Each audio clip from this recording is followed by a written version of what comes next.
আপনারা যারা উপস্থিত আছেন আপনারা কেমন আছেন? মাশাআল্লাহ। সমস্ত প্রশংসা মহান রব্বুল আলামিনের জন্য, যিনি এক অদ্বিতীয় ওয়াহদাহু লা শারীকা লাহ। তিনার একবার শুকরিয়া আদায় করি, সকলে বলি আলহামদুলিল্লাহ। তারপরে পরে আকায়ে নামদার তাসদারে মদিনা নবী মুহাম্মদুর রাসূলুল্লাহ সাল্লাল্লাহু তাআলা আলাইহি ওয়াসাল্লামের প্রতি অগণিত দরুদ ও সালাম শান্তির ধারা অবতীর্ণ হোক, সকলে বলি আল্লাহুম্মা আমিন। আজকে এখানে যে মাহফিলের আয়োজন করা হয়েছে, এই জিনিসটা খারাপ না ভালো? ভালো। কিন্তু আমাদের দরকার ছিল মাহফিলকে যখন টাকা পয়সা খরচ করে আয়োজন করেছি, এখানে উপস্থিত হয়ে সেই সভাটাকে সাফল্যমণ্ডিত করা। কিন্তু আমরা মুসলিমে কয়েকজন এখানে আছি, বাদবাকি সবাই এইদিকে ওদিকে ঘোরাফেরা করছে। ব্রাদারান ইসলাম, আমরা যে আসতে পেরেছি এটাও আলহামদুলিল্লাহ। কারণ মহান রব্বুল আলামিন এই কোরআন ও হাদিস যেখানে আলোচনা হয় সেটাকে অস্থায়ীভাবে জান্নাতি বাগান হিসাবে ঘোষণা করার জন্য আল্লাহর নবীকে বলেছেন। আল্লাহর নবী ঘোষণা দিয়েছেন, যেখানে কোরআন ও হাদিসের কথা আলোচনা হয় সেটা অস্থায়ীভাবে জান্নাতি বাগান। খুব মনোযোগ সহকারে শুনবেন কথা।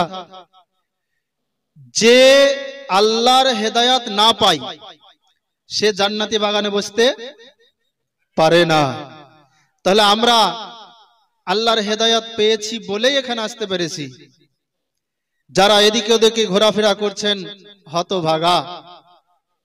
মহান রব্বুল আলামিন সুযোগ করে দিলেন, গ্রামে পাড়াতে মজলিস বসিয়ে জান্নাতি বাগানকে অবতীর্ণ করে দিলেন। তারপরেও যদি আমরা জান্নাতের সুঘ্রাণ এখানে নিতে না পারি, তাহলে আমাদের চাইতে হতভাগা আর কেউ আছে? তাই বলবো, যারা এদিক ওদিক ঘোরাফেরা করছেন আপনারা এখানে আসুন এবং এই মাহফিলে এসেই সৌভাগ্য অর্জন করুন। তাই আহ্বান জানানোর জন্য আমি একটি গজলের একটি ছেদ বলবো, তারপরে মূল উদ্দেশ্যের দিকে যাব। অতি সংক্ষিপ্ত আকার আলোচনা, যেহেতু অতি সংক্ষিপ্ত সময়। শোনো মুসলমান, শোনো মুসলমান, করি আহ্বান, বেনিদাসপুর এলাকাবাসী বড়ই ভাগ্যবান। জোরে বলেন, শোনো মুসলমান, করি আহ্বান, বেনিদাসপুর এলাকাবাসী বড়ই ভাগ্যবান। তাদের দ্বারা হইল কায়েম জান্নাতি বাগান। আসলো যারা এই বাগানে, আসলো যারা এই বাগানে, সবাইকে আহ্বান। শোনো মুসলমান, খুশির জয়গান, বেনিদাসপুর এলাকাবাসী বড়ই ভাগ্যবান। আসলো যারা এই বাগানে, সবাইকে আহ্বান। শোনো মুসলমান, খুশির জয়গান, বেনিদাসপুর এলাকাবাসী বড়ই ভাগ্যবান। তাদের দ্বারা হইল কায়েম জান্নাতি বাগান। জান্নাতি বাগানে এলে গুনাহ থাকে না।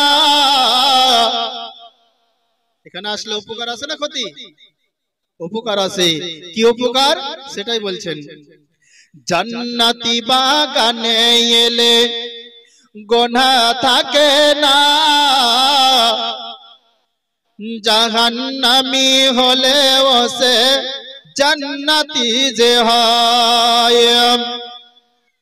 জান্নাতি বাগানে এলে গুনাহ থাকে না, জাহান্নামী হলেও সে জান্নাতি যে হয়। তাই এসো সকল মিলে এই বাগানে সবাইকে আহ্বান, শুনো মুসলমান খুশির জয়গান, শুনো মুসলমান খুশির জয়গান। বেনিদাসপুর এলাকাবাসী বড়ই ভাগ্যবান, তাদের দ্বারা হইল কায়েম জান্নাতি বাগান। আল্লাহুম্মা সাল্লি আলা মাওলানা মুহাম্মদ ওয়া আলা আলি মাওলানা মুহাম্মদ সাল্লাল্লাহু তাআলা আলাইহি ওয়াসাল্লাম। বিরাদরান ইসলাম, আমি পাক কোরআন থেকে আয়াত তেলাওয়াত করেছি। মহান রব্বুল আলামিন পবিত্র কোরআনে বলেছেন, অবিল ওয়ালিদাইনি ইহসানা, তোমরা পিতামাতার উপরে সৎ ব্যবহার করো, ভালো ব্যবহার করো। যদি পিতামাতার সঙ্গে সৎ ব্যবহার না করা যায়, হাজারো নামাজ কাজ দেবে না। যদি পিতামাতার সঙ্গে কটু কথা বলা যায়, আপনার যদি আপনি 112 হজ করে থাকেন, সে হজ কবুল হবে না। এই জন্যই আল্লাহ পাক রব্বুল আলামিন বলেন যে যদি আল্লাহর পরে, মহান রব্বুল আলামিনের পরে যদি কারো স্থান থাকে, সেটা হচ্ছে শুধুমাত্র পিতা মাতার। বিরাদরান ইসলাম, গ্রামবাসী সকলকে বলা হচ্ছে, আমাদের প্যান্ডেলের পাশেই নঙ্গরখানা খোলা আছে, আপনারা ওখানে খাওয়া দাওয়া করুন আর এখানে এসে বসে যান। ওখানে খাওয়া দাওয়া করুন আর এখানে এসে বসে যান। ওখানে খাওয়া দাওয়া করে আবার চলে যায় না। মা বোন ভাই ছোট বড় বৃদ্ধ সকলকেই বলা হচ্ছে, আপনারা এসে খাওয়া দাওয়া করুন। এই লাস্ট বলছি, আর বারবার ঘোষণা দেওয়াটা সম্ভব নয়। ওয়াজ শুরু হয়ে যাওয়ার পরে মিডিলে কথা বলা যে কত কষ্টকর, যে বলে যে করে সেই জানে, অনুচ্ছেদ কেটে যায়। তাই বলছি যে এই বললাম, আবারও যদি বলা হয় একমাত্র বক্তা পরিবর্তনের সময়, আর বলা হবে না। অতএব আপনাদের জন্য দরজা খোলা আছে, আপনারা সকলে আওয়াজ শুনতে পাচ্ছেন, আসুন খাওয়া দাওয়া করুন আর প্যান্ডেলে এসে বসে যান। বিরাদরান ইসলাম, আল্লাহ পাক রব্বুল আলামিন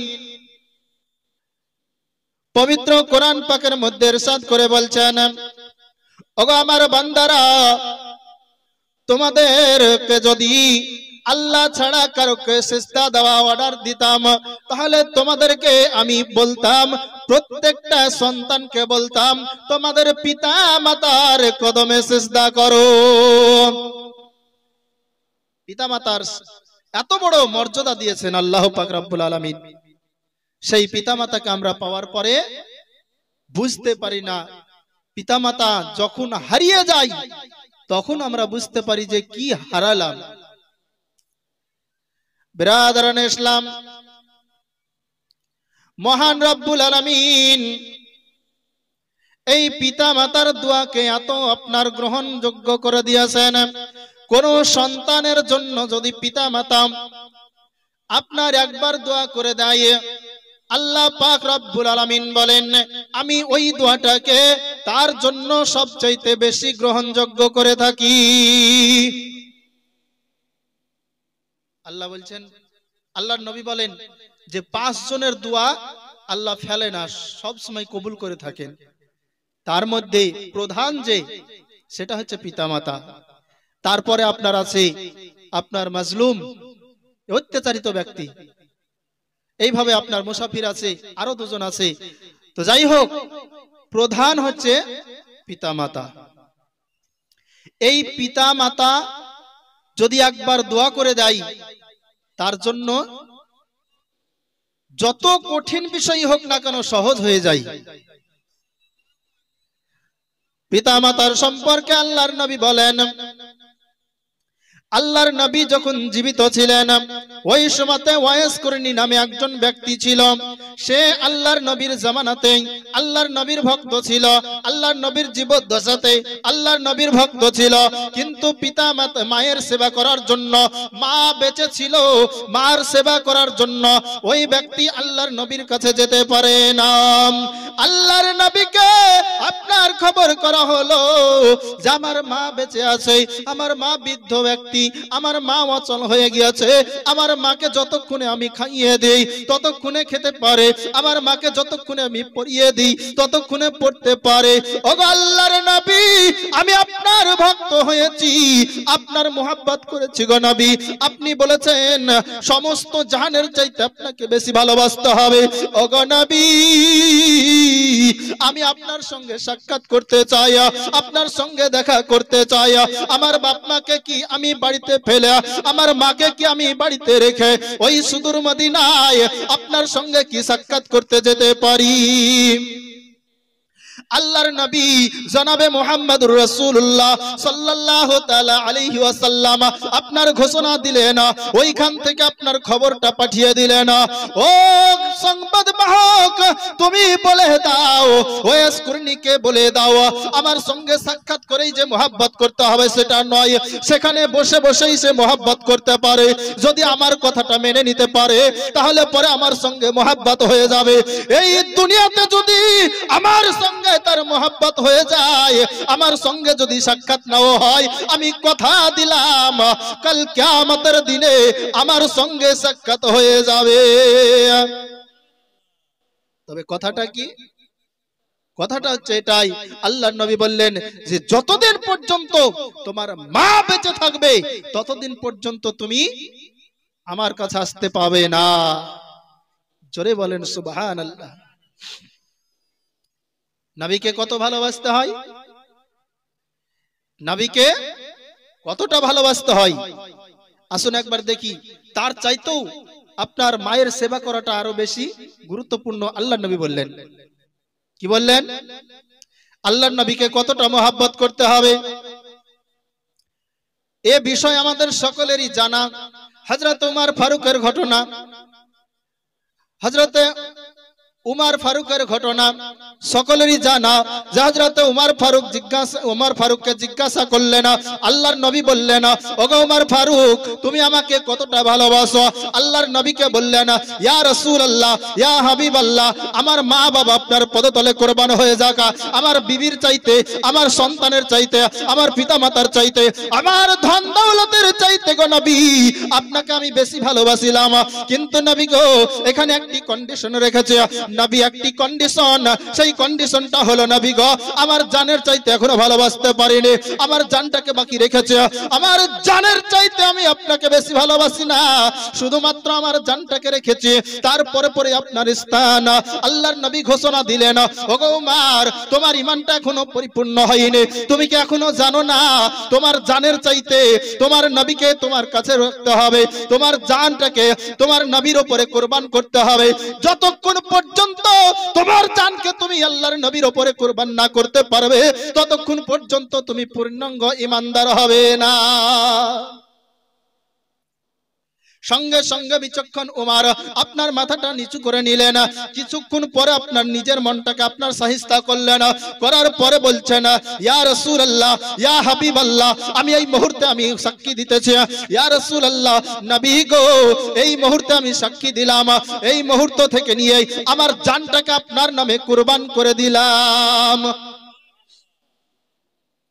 সঙ্গে সঙ্গে আল্লাহর নবী বলছেন, উমর, আমি তোমাকে দুনিয়ার বুকে বসে জান্নাতি সার্টিফিকেট দিয়ে দিলাম, যাও তুমি জান্নাতি। জোরে বলেন সুবহানাল্লাহ। তাহলে পবিত্র কোরআন, কোরআনের কথা আমরা জানি সকলেই নাকি? কোরআন দেখলে কি হয়? নাকি হয়? পড়লে, দেখলে, ছুলে, শুনলে। ব্রাদারান ইসলাম, এ পবিত্র কোরআন আল্লাহর বাণী। এ কোরআন ছুলে নাকি, দেখলে নাকি, পড়লে নাকি, শুনলে নাকি? এ পবিত্র কোরআন যদি এত বড় মর্যাদা হয়, যে কোরআন নিয়ে এসেছেন কোরআন ওয়ালার কত মর্যাদা শুনুন। এবার আল্লাহর নবী বলতেছেন যে কোরআন দেখলে পড়ে নাকি, কোরআন শুনলে পড়ে নাকি, কোরআন স্পর্শ করলে নাকি, কোরআন পড়লে পড়ে নাকি। আর তোমরা শুনে নাও, জেনে নাও, আল্লাহর নবীকে যে ঈমানি হালাতে দেখলো, আল্লাহর নবীকে যে ঈমানি হালাতে মেনে নিল, আল্লাহর নবীকে যে ব্যক্তি নিজের জানের চাইতে প্যার করে নিল, মোহাব্বত করে নিল, ওই ব্যক্তি নেকি শুধু পেয়ে ক্ষান্ত হবে না, সেই ব্যক্তি বেশাক জান্নাতি। কোরআন পড়লে নেকি পাওয়া যায়, আর কোরআন ওয়ালাকে পড়লে পরে জান্নাত পাওয়া যায়। জোরে বলেন সুবহানাল্লাহ। আল্লাহর নবী ঘোষণা দিলেন, ওগো তুমি ঘোষণা দিয়ে দাও, ওই একে বলে দাও, ওয়াইস কারণীকে বলে দাও যে আমি আমার সঙ্গে সে মোহাব্বত রেখেছে, সে বাড়িতে বসেই আমার সঙ্গে মোহাব্বত করুক, আমার কথাটা যেন মেনে নাই। আমার কথাটা হলো যে যতদিন পর্যন্ত তার পিতা মাতা বেঁচে থাকবে দুনিয়ার বুকে, ততদিন পর্যন্ত সে যেন আমার কাছে না আসে। তার মায়ের সেবাটা হচ্ছে তার উপরে ফরজ। তার মায়ের যদি সেবা করে নাই, জেনে নিবে আমার সঙ্গে মোহাব্বত হয়ে গিয়েছে। তাই কবি বলছেন, চাঁদের চেয়েও সুন্দরতি, তারার চেয়েও সুন্দরতি, জানা থাকলে বলো বলো বলো, সুন্দর বাগান দেখিতে মদিনাতে চলো, সুন্দর বাগান দেখিতে মদিনাতে চলো। ও মদিনা রে, ও মদিনা রে, হাওয়া মারিয়াম সবাই এলো মায়া মিনার ঘরে, সালাতু সালাম জানিয়ে নূরকে বারণ করে। হাওয়া মারিয়াম সবাই এলো মা আমিনার ঘরে ঘরে ঘরে ঘরে, হাওয়া মারিয়াম সবাই এলো মা আমিনার ঘরে, সালাতু সালাম জানিয়ে নূরকে বারণ করে। ওগো রাহমাতাল লিল আলামিন, ওগো রাহমাতাল লিল আলামিন, এলেন সবার পরে পরে পরে, চাঁদের চেয়েও সুন্দরতি, তারার চেয়েও সুন্দরতি, জানা থাকলে বলো বলো বলো, সুন্দর বাগান দেখিতে মদিনাতে চলো। আল্লাহুম্মা সাল্লি আলা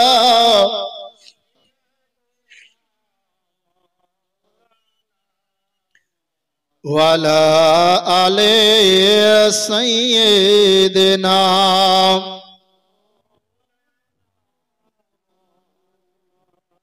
সাল্লি আলা মুহাম্মাদিন, সাল্লি আলা মুহাম্মাদ, হরদম ज़बान से निकालो पाक नामे,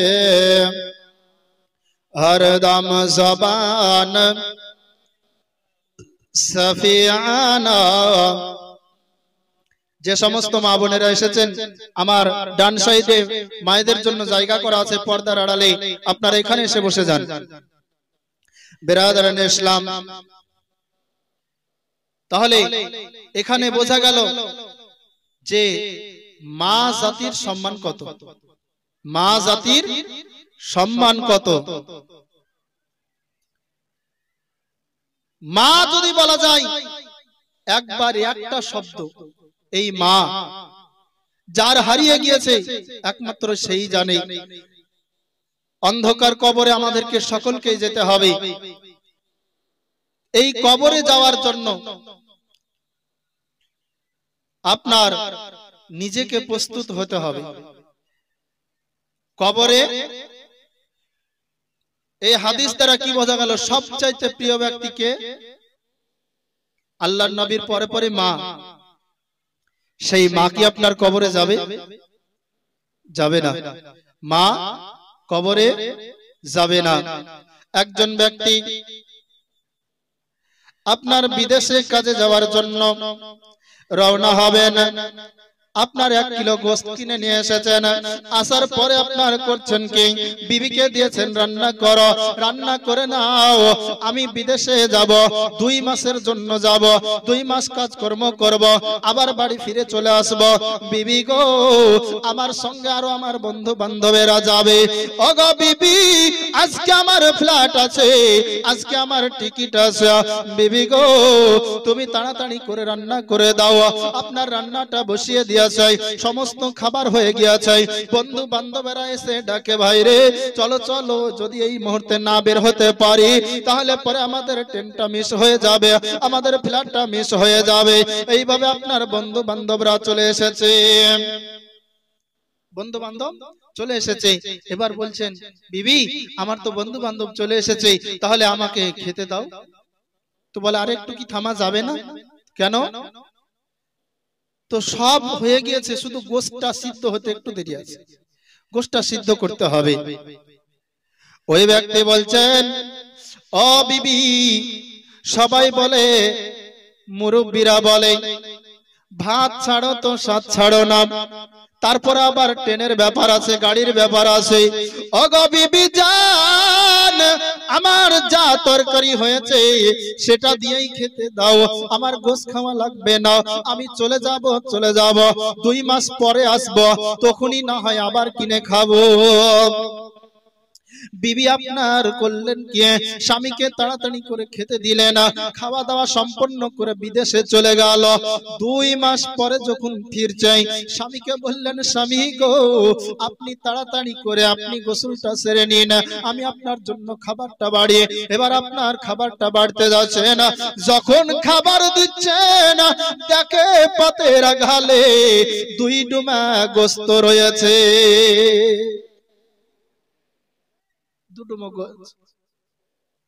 স্বামী চিন্তা করছেন, যদি আজকে গোশত নেয় তাহলে তো বাটি ভর্তি থাকবে, 2 ডুমো কেন? জিজ্ঞাসা করে, বিবি এই গোশত কোথাকার, তুমি কোথায় পেলে, গোশত কোথা থেকে নিয়ে এলে? বিবি স্বামীর হাত ধরে বলে, স্বামী গো, আপনি যখন 2 মাস পূর্বে আপনি বিদেশে গিয়েছিলেন, ওই গোশতটা আমার রান্না হচ্ছিল গো স্বামী। আমি যখন খেতে গেলাম, সন্তানদের মুখে তুলে দিলাম, কিন্তু আমি যখন তোমার অর্ধাঙ্গিনী, আমি যখন মুখে দিতে গেলাম, তোমার মুখটা আমার সামনে ভেসে গেল। এই গোশত তুই আমার স্বামী আমার জন্য বিদেশে কাজ করতে গিয়েছে, এই গোশত আমার মুখে কেমন করে উঠবে? আমি খেতে পারিনি স্বামী গো, তাই আপনার জন্য যত্ন করে এই 2 ডুমা রেখে দিয়েছি স্বামী, বাকি গোশতটা সন্তানদেরকে দিয়ে খাইয়ে দিয়েছি। এত মোহাব্বতের স্বামী। এবার আপনার স্বামী করলেন কি? খেতে বসেছেন, বিবির হাতটাকে ধরে নিলেন, পাশে বসিয়ে দিলেন, বলে, বিবি তুমি আমাকে এত মোহাব্বত করো, এত ভালোবাসো যে তুমি না খেয়ে আমার জন্য রেখে দিয়েছো। ওগো বিবি, 2টা ডুমা আছে গো বিবি, তুমি একটা নাও, আমি একটা নিয়ে দুজনাই আনন্দ করে খেতে শুরু করে দিলে না। খেতে খেতে ওই যুবক আপনার করলেন কি, বিবির হাত খানকে ধরেছে না, ধরে বলে বিবি তুমি আমাকে কত মোহাব্বত করো, 2 মাস আগে আমি রেখে গিয়েছিলাম 1 কিলো গোশত রেখে গিয়েছিলাম, ওই গোশতটা আমার জন্য 2 মাস ধরে করে নিয়ে বেড়ালে, 2 ডুমা আমার পাতে পর্যন্ত পৌঁছালে, বিবি গো তুমি আমাকে বড়ই মোহাব্বত করো, আমি বুঝতে পেরেছি। ও গো আমার প্রাণের বিবি, তোমার কাছে আমি একটি আবেদন রাখবো, তুমি কি সেটা শুনবে? বলে কি আবেদন? বলে বিবি আমি যদি তোমার আগে মারা যায়, বিবি গো সারা জীবন তোমার সঙ্গে আমি বিবাহর পর থেকে নিয়ে সারা জিন্দেগিটা তোমার সঙ্গে কাটাইলাম গো বিবি, আমি যদি তোমার আগে মারা যাই বিবি, তুমি 5 মিনিটের মতো আমার কবরে যাবে, আমার 5 মিনিট যখন আমার কবরে থাকবে, আমার প্রশ্নগুলো হয়ে যাবে, সওয়াল জবাবগুলো হয়ে যাবে, তুমি উঠে চলে আসবে। স্বামীকে ধরে বিবি বলতেছেন, ওগো আমার স্বামী, এই দুনিয়াতে আমি মোহাব্বত করি তোমাকে, তবে আল্লাহ বিধান দেয়নি আপনার মেয়েদের জন্য, এই বিধানটুকু পর্যন্ত দেয়নি যে কোন স্বামী বা কেউ যদি মারা যায়, কোন স্ত্রী লোক গিয়ে 2 মুঠো মাটি দিবে, সেই অনুমতিটুকু মেয়েদেরকে দেওয়া হয়নি। আমি আপনার কবরে কেমন করে যেতে পারি? ওগো আমার স্বামী, আপনাকে তো এত মোহাব্বত করেছি, আপনার জন্য আমি এত খাটনি করেছি, ওগো আমার স্বামী, তবে আপনার কাছে আমি আরজি রাখছি গো স্বামী, আমি যদি আপনার আগে মারা যায়, তাহলে আপনি আমার কবরে 5 মিনিট নয়, শুধুমাত্র 2 মিনিটের মতো যাবে। যেতে পারবে? যাওয়াটা সম্ভব নয়। স্বামী আপনার বিবির হাত ধরে কান্না করতে লাগলেন, বলে বিবি এটা তো সম্ভব নয়, আমি তো তোমার কবরে যেতে পারবো না, তুমি আমার কবরে যেতে পারবে না, আমার কবরে যখন তুমি যেতে পারবে না, তোমার কবরে যখন আমি যেতে পারবো না, তাহলে কেউ যদি না পারে, আমার ভাই পারবে না, বোন পারবে না, আব্বাও যদি না পারে, তবে আমার 32,000 নারী ছিড়া আমার একজন অর্ধাঙ্গিনী আছে, আমার একজন মা জননী আছে, সেই মার কাছে যাই, মার উত্তরটা আমি শুনে আসি। মার কাছে গিয়ে বলে, মা ও মা জননী, তুমি আমাকে গর্ভে নিয়ে কত অসহ্য যন্ত্রণা সহ্য করেছিলে, ওগো মা জননী, যখন তুমি আমাকে প্রসব করতেছিলে, ওই প্রসবের সময়তে কতই না যন্ত্রণা উপভোগ করেছো, মা গো ও মা, আমার চেহারাটা দেখার সঙ্গে সঙ্গেই তুমি প্রসব যন্ত্রণা ভুলে গিয়েছ। এই প্রসব যন্ত্রণাটা এত কঠিন, আপনার বলা হয়েছে, আপনার হাদিস শরীফে এসেছে, ওই প্রসব যন্ত্রণা যখন মায়েদের উঠে, ওই সময়তে যে ঘরে মা প্রসব করবে, ওই ঘরে যেন কোনো প্রকারের দাগ কুদাল আপনার যেন না থাকে। যদি ওই সময়তে কোনো মা যদি হাতে আপনার ছুরি পেয়ে যায়, অসহ্য যন্ত্রণা সহ্য করতে না পেরে তার গলাতে ছুরি চালাতে দ্বিধাবোধ করবে না। এত কষ্ট করে মা আমাদেরকে দুনিয়াতে এনেছে না, এত দুঃখ সহ্য করে আমাদেরকে দুনিয়ার আলো দেখিয়েছে না, মা জননী, এবার আপনার করলেন কে? নিজের বুকের দুগ্ধ পান করিয়ে করিয়ে আপনার 2 থেকে 2.5 বছর আমাদেরকে মানুষ করেছিলেন। যে সময়তে মা বলে ডাকতে পারতাম না, শুধুমাত্র একটু আওয়াজ দিয়ে কাঁদতাম, মা জননী বুঝে ফেলতো আমার সন্তান কি বলতে চাইছে।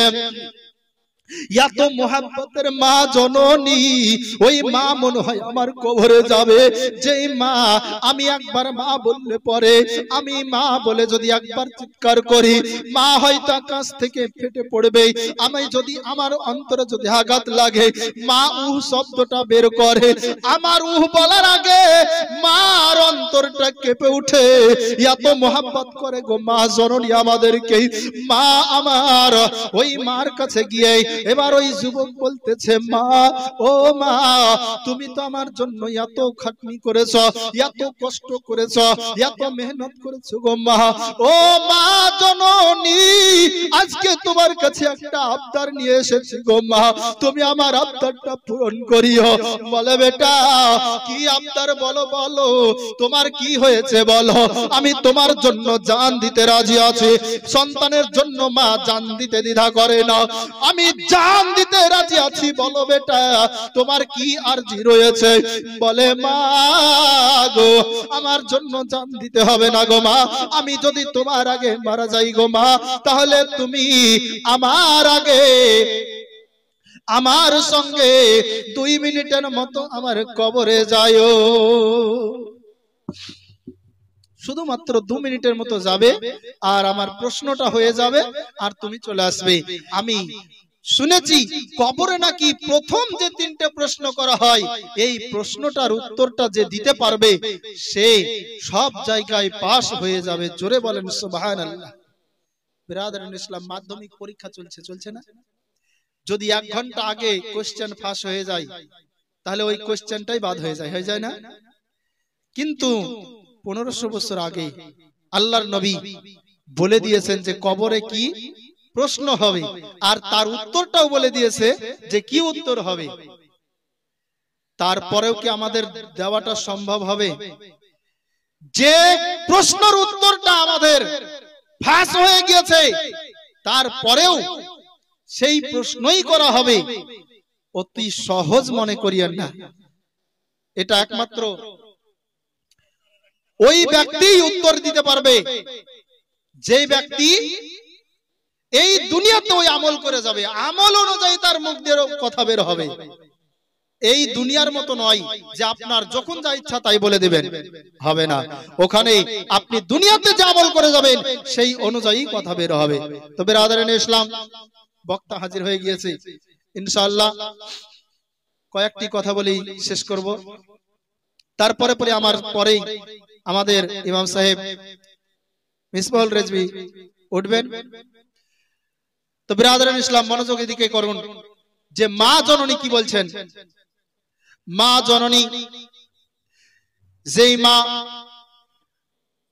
আপনার সন্তানের জন্য জান দিতে রাজি হয়ে গেল, কিন্তু যখনই বলা হলো মা গো আমার জন্য 2 মিনিটের মতো কবরে যাবে, সঙ্গে সঙ্গে মা বলতেছেন, বেটা, ও বেটা, আজ পর্যন্ত দুনিয়ার বুকে কেউ কারো কবরে যেতে পারেনি, আজ পর্যন্ত কেউ যেতে পারেনি, কিয়ামত পর্যন্ত কেউ যেতে পারবে না। বেটা গো, আমিও তোমার কবরে যেতে পারবো না, তুমিও আমার কবরে যেতে পারবে না। ও বেটা, এই দুনিয়ার বুকে যতই মায়া মহব্বত করি না কেন, যখনই প্রাণ পাখিটা বের হয়ে যাবে তুমি আমার থেকে আলাদা হয়ে যাবে, আর কেউ তোমার সঙ্গ দেবে না। যদি সঙ্গ দেয় তো একমাত্র তোমার আমল সঙ্গ দেবে, আর একজন ব্যক্তি আছে সে সঙ্গ দেবে। একটা আমল আর একজন ব্যক্তি আছে সে সঙ্গ দিবে, সেটা তোমাকে সন্ধান করে নিতে হবে। বিরাদরান ইসলাম, ওই ব্যক্তি চিন্তায় পড়ে গেলেন, বসে বসে কান্না করতেছেন। আপনার রাস্তার ধারে বসে বসে কান্না করে, প্রাণের বিবি আমার সঙ্গে যাবে না, আপনার সন্তানেরা সঙ্গে যাবে না, ভাই বন্ধু সঙ্গে যাবে না, মা বাবা সঙ্গে যাবে না। এই জীবনটা আমি কার জন্য বিতরণ করলাম, কার মোহাব্বতে আমি নামাজ কাজা করে দিলাম, কার জন্য আমি নামাজ কাজা করে কাজ করে বেড়াই, রোজগারের জন্য আমি নামাজ ছেড়ে দিলাম, রোজগারের জন্য আমি হজ ছেড়ে দিলাম, এই টাকা পয়সার মোহাব্বতে পড়ে আজকে দিন ইসলামকে ভুলে গেলাম। আজ আমার কবরে কে যাবে? মা তো সঙ্গে যাবে না, আব্বাও সঙ্গে যাবে না, ভাই সঙ্গে যাবে না, বোন সঙ্গে যাবে না, বিবি সঙ্গে যাবে না, বেটা সঙ্গে যাবে না, বিটি সঙ্গে যাবে না। তাহলে পর আমি কার জন্য এই দুনিয়াতে নামাজ কাজা করলাম? কার জন্য আমি নামাজ ছেড়ে দিলাম? আমার জন্য কি করলাম? আমি দুনিয়ার বুকে যা কিছু করছি সবই তো আমার সন্তানাদির জন্য। আমার জন্য যেটা করার দরকার সেটা তো আমার ইবাদত। এই ইবাদতকে ছেড়ে দিয়ে আমি আমার যে বংশের জন্য, যে আমার সন্তানাদির জন্য, পিতামাতার জন্য, আমার ছেলে মেয়ের জন্য, বিবি বাচ্চার জন্য আমি যেদিকে দৌড়াচ্ছি তারা তো আমার সঙ্গ দিল না। এই বলে সে কান্না করছে। এমন সময় একজনের আবির্ভাব হলো। ওই ব্যক্তি কাঁধে সে হাত রেখে বলে, কেউ যদি তোমার সঙ্গ না দেয় আমি তোমার সঙ্গ দেব। যখন ওই ব্যক্তি বলছেন আমি তোমার সঙ্গ দেব, ওই ব্যক্তির হাত কানকে ধরেছে। ধরার পরে বলে, কে তুমি গো, তোমার কি পরিচয়, যে আমাকে এত কষ্ট করে দুনিয়াতে ভূমিষ্ঠ করলো, মা জননী আমার সঙ্গ দিল না, আমার আব্বা কোলে বুকে পিঠে করে মানুষ করলো, সেও আমার সঙ্গ দিল না, আমার বিবি আমার জন্য 2 মাস ধরে গোস্তের টুকরো বহন করলো, সেই বিবিও আমার সঙ্গ দিল না, আমার সন্তানাদি আমি নিজে তাদেরকে কোলে বুকে মানুষ করলাম, কোলে বুকে পিঠে করে মানুষ করলাম, কিন্তু সেও তো সঙ্গ দিল না। আপনি কোন মহব্বতের ব্যক্তি, আপনি কোন মহব্বতের ব্যক্তি, আপনি কেন আমার সঙ্গ দিবে না? আপনার জন্য আমি কি করতে পারি আপনি বলুন, বলুন আপনার জন্য আমি কি করব? আপনার জন্য আমি যদি কিছু করতে পারি আমি নিজেকে ধন্য মনে করব। আপনি যদি আমার কবরে যান আপনি যা বলবেন আমি তাই করব। কেউ যখন সাথ দিল না, সবাই সাথ ছেড়ে দিল। একজন এসে বলছেন আমি তোমার সঙ্গে আছি, তো ওই ব্যক্তির কথা শোনা দরকার আছে না নাই? আছে। বিরাদারানে ইসলাম, ওই সময়তে ওই ব্যক্তির পরিচয় দিচ্ছেন যে আমি হলাম দিনের নবী মুস্তাফা। জোরে বলেন। বলে আমার জন্য অন্য কিছু করতে হবে না, আমার জন্য টাকা রোজগার করতে হবে না, আমার জন্য ব্যাংক ব্যালেন্স রোজগার করতে হবে না, আমার জন্য ভালো ভালো কাপড় খরিদ করতে হবে না, আমার জন্য ভালো খাবারের দরকার হবে না, আমার জন্য তোমাকে কিছুই করতে হবে না। তোমাকে যদি কিছু করতে হয় এক রব্বুল আলামিনের ইবাদত করো। তুমি নামাজ পড়ো, তোমার আমলটাকে সঠিক করো। আমি নবী দায়িত্ব নিলাম, এই দুনিয়ার বুকে চলার দায়িত্ব তোমার, আর কবরে চালানোর দায়িত্ব আমি নবী মুহাম্মাদের। বলুন সুবহানাল্লাহ। বিরাদারানে ইসলাম, সেই নবীকে ভালোবেসে সেই নবীর পথ মতের উপরে চলতে হবে। আল্লাহ পাক রব্বুল আলামিন যেন আমাদেরকে সেই তৌফিক দান করেন। সকলেই বলুন আমিন। বিরাদারানে ইসলাম, তাই আমি কোরআন থেকে আয়াত তেলাওয়াত করেছিলাম, ওয়াবিল ওয়ালিদাইনি ইহসানা, তোমরা পিতামাতার উপরে সৎ ব্যবহার করো, পিতামাতাকে ভালোবাসো।